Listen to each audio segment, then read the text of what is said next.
Parte oficial de inauguração aqui a consistir primeiramente do discurso da senhora deputado Telly Piqueri, seguido para o senhor Ivan de Wind, que é presidente da Fundação Juliana Plein Plaza Hoyer,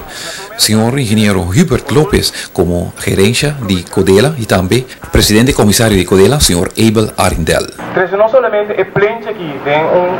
centro de atenção, mas também tour e atividade e tour é organização que move voluntariamente na área de Estado Distrito, para nós junto com outro receber o que mais pida popular no Estado Distrito e para de forma não saca gente não foi na casa e lá ganham também de uma forma tão placeteiro assim uso de nos plentes não que antes estava de guardar usar outro opin. Nós estamos convencidos que a Fundação Juliana Plein Plaza Hoyer lo ha si bom uso de plente aqui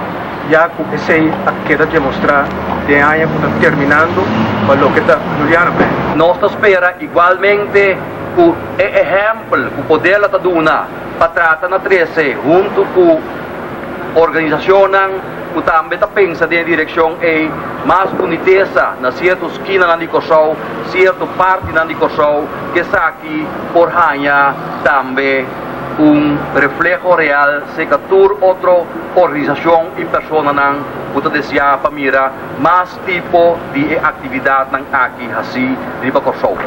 Na final do discurso do Sr. Arindel a reinaugurar a praça de uma forma mais única e apropriada para a temporada aqui. Senhora Helen Hoyer a corta a enorme cinta que botou aqui e no momento que o engenheiro Mario Everts a conectar dois wires na outro, a surgiu uma explosão, seguida para uma cortina de vuurwerk mais impressionante. Reinaugurando nossa visa assina é Plaza Horácio Hoyer, pessoa que na vida estava fundador da radioemissora Radio Hoyer.